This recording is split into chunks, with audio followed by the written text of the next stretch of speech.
Hello student, मैं दीक्षा। स्वागत है आपका आपके अपने यूट्यूब चैनल में। यूपीपीएससी 2024 का प्रीलिम्स का एग्ज़ाम आपका 17 मार्च को प्रस्तावित है, जिसके संदर्भ में आज की इस वीडियो में आपको प्रॉपर स्ट्रेटजी और आपके ट्रेंड एनालिसिस को बताएंगे कि किस तरीके के किस सेक्शन वाइज क्वेश्चन पूछे जा रहे हैं। 2016 से 2023 तक के ट्रेंड को बताएंगे कि किस ट्रेंड से मतलब कि कौन से सब्जेक्ट में किस तरीके के क्वेश्चन पे पूछे गए हैं।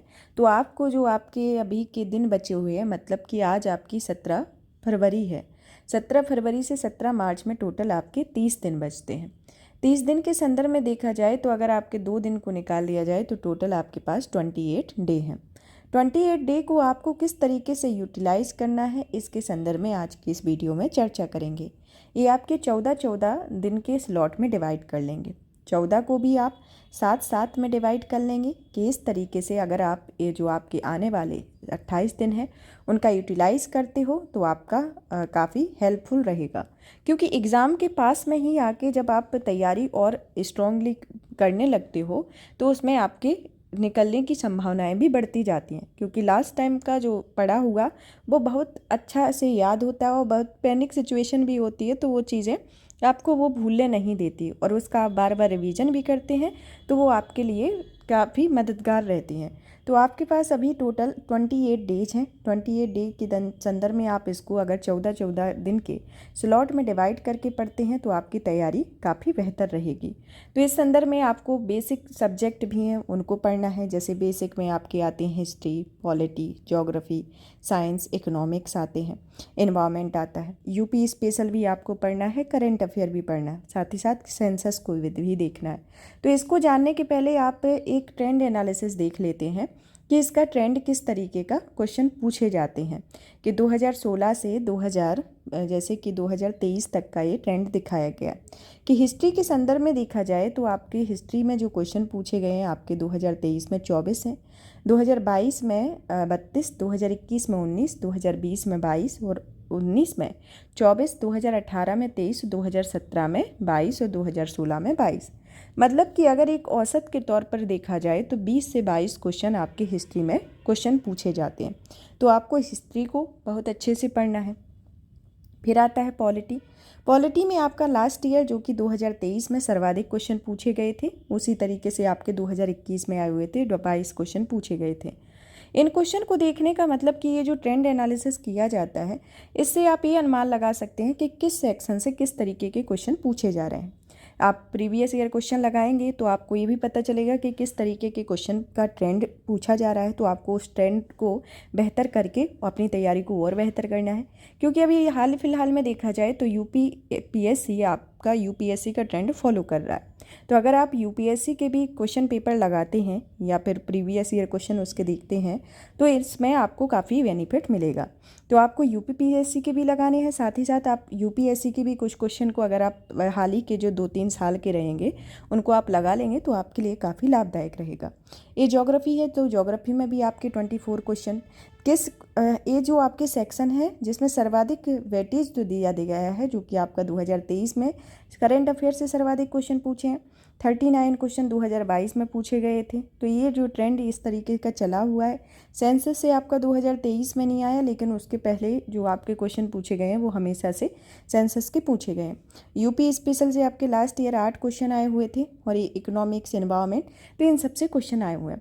अभी आपने आरओ का एग्ज़ाम जो आपका 11 फरवरी को हुआ था उसको आपने दिया होगा, जिसके संदर्भ में आपने एक अनुमान भी लगाया होगा कि उसमें बेसिक से क्वेश्चन ज़्यादा पूछे गए हैं। मतलब कि जो आपके बेसिक वाले सब्जेक्ट हुए जैसे history, polity, geography, science and technology, economic और इन्वायरमेंट, इन सभी से क्वेश्चन एकदम बहुत अच्छे से पूछा गया है। इस तरीके का क्वेश्चन काफ़ी टाइम से मतलब डिटेल वाइज क्वेश्चन इतने डिटेल में नहीं आते थे, लेकिन इस बार जो आरओ का एग्ज़ाम हुआ है उसमें इस तरीके के क्वेश्चन पूछे गए।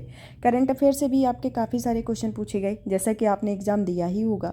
तो इन सब में जिस तरीके का ये ट्रेंड रहा है तो उससे बेहतर ही आपका यूपीपीएससी का भी होगा। तो उसके लिए आपको उस तरीके से अपनी तैयारी करनी है कि जो आपका ये लास्ट जो 28 डे का जो आपका 28 दिन का टाइम बचा हुआ है, तो इस 28 दिन को किस तरीके से आप यूटिलाइज़ करें, तो इसके संदर्भ में जानना है कि जैसे अगर आप 14 दिन के संदर्भ में इनको डिवाइड करते हैं तो आप किस तरीके से अपनी चीज़ों को पढ़ेंगे, क्योंकि आपको बेसिक पे भी फोकस करना है। बेसिक के साथ आपको प्रीवियस ईयर भी सॉल्व करना है, करंट अफेयर भी पढ़ना है। करंट अफेयर पढ़ने के साथ साथ आपको टेस्ट पेपर मतलब प्रैक्टिस सेट भी लगाना है। तो आप अगर इस तरीके से स्लॉट डिवाइड करेंगे कि अपने जो ये 14 दिन के टाइम इस ड्यूरेशन है, तो इसमें आप साथ में प्रीवियस ईयर क्वेश्चन और अपना जीएस पोर्शन कवर करेंगे। तो ये 14 दिन का रहेगा। इस स्ट्रेटजी पे अगर काम करेंगे कि यहाँ आपने PYQ भी लगाया, साथ में अपना बेसिक जो फाउंडेशन वाले सब्जेक्ट हैं उनको कवर किया। और ये लास्ट जो 14 दिन का ये वाला सिनेरियो, इसमें आप करंट अफेयर प्रैक्टिस क्वेश्चन ज़्यादातर लगाते हैं, जैसे 7 प्रैक्टिस क्वेश्चन या 10 प्रैक्टिस क्वेश्चन लगा लेते हैं, तो आपकी प्रॉपर एक प्रैक्टिस हो जाएगी, जिससे आपको एग्ज़ाम में कोई डिफ़िकल्टी नहीं रहेगी। और अगर आप प्रैक्टिस क्वेश्चन लगा रहे हैं तो आपको वही टाइम शेड्यूल डिसाइड करना है जैसा एग्ज़ाम हॉल में रहता है। एग्ज़ाम हॉल में ज़्यादातर आपका 9:30 से 11:30 के बीच का रहता है, और वो आपका दूसरा पेपर होता है वो 2:30 से 4:30 के बीच में होता है। तो इस स्लॉट में आपको CSET भी कंप्लीट करना है और अपना सामान्य अध्ययन का जो पेपर होगा उस बेसिस पे आपको प्रैक्टिस करनी है।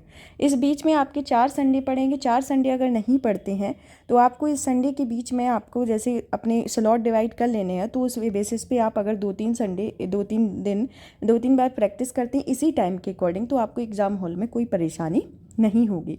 तो इस तरीके से आप अपनी तैयारी को बेहतर करेंगे कि आपको जिस तरीके से ये जो 14 दिन का ये डिवाइड किया गया है कि 28 दिन को इस तरीके से डिवाइड करके आप पढ़ते हैं, तो आपको कोई कन्फ्यूजन नहीं होगी, क्योंकि एग्ज़ाम के टाइम पे कन्फ्यूजन ज़्यादा पैदा होती है।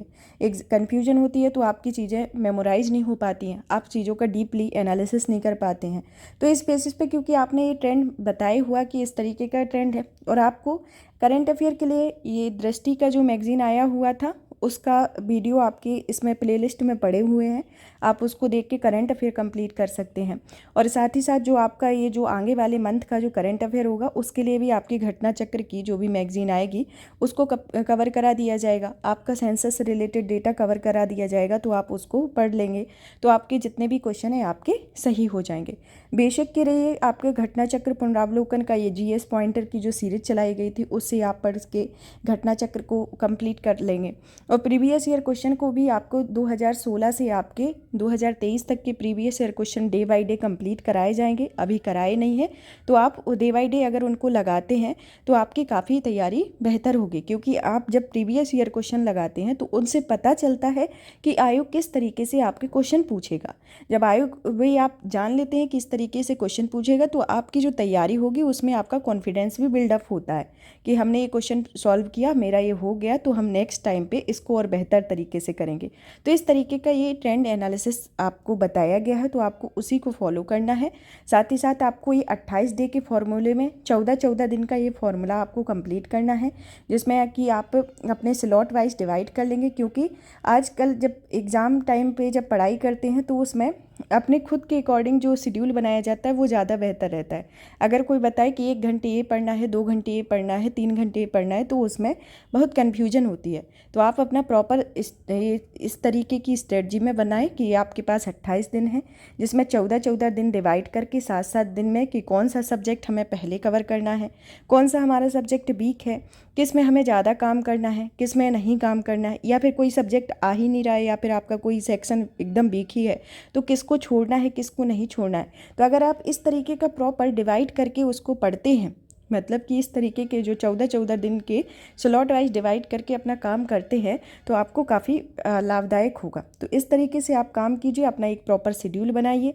उस शेड्यूल में अपनी हर एक चीज़ को लिखिए कि आपको कौन सी चीज़ें कब करनी है। फिर आपको और जितने भी आप जिस भी इंस्टीट्यूट में पढ़ते हो, या फिर जो भी ऑनलाइन क्लासेस लेते हो, या फिर जो भी बुक फॉलो करते, जो भी है, तो आपको उसमें अपना तैयारी बेहतर करनी है। जो भी आप स्ट्रेटजी फॉलो करते हो उसको बेहतर करने के लिए बस ये है कि आपको 28 दिन में 14 दिन का ये फॉर्मूला आपको फॉलो करना है, जो कि 7 दिन के डिवाइड पे रहेगा, जिससे आपकी तैयारी बेहतर होगी तैयारी के साथ साथ आपका एग्ज़ाम भी बहुत अच्छा जाएगा। और उसके लिए पहले आपको प्रीवियस ईयर लगाने होंगे।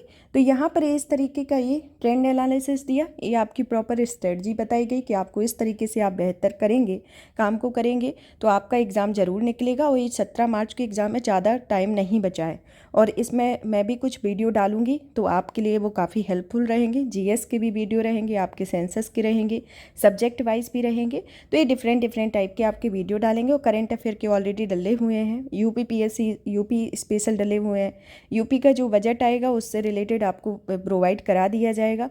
और आपकी जो घटना चक्र आती है इसकी फिर से जो अपडेटेड वर्जन आएगा उसका, या फिर ये मंथली वाली आएगी तो उससे आपका एक मंथ का करंट अफेयर और वो बचेगा जो, क्योंकि अभी तक तो उसमें 10 जनवरी तक का था जो दृष्टि आपकी आई हुई है, लेकिन 10 जनवरी के बाद का जो करंट अफेयर होगा उसको कवर करा दिया जाएगा। तो आप इस चैनल पर बने रहें और ज़्यादा से ज़्यादा इस वीडियो को शेयर करें, चैनल को सब्सक्राइब करें, वीडियो को लाइक करें। धन्यवाद।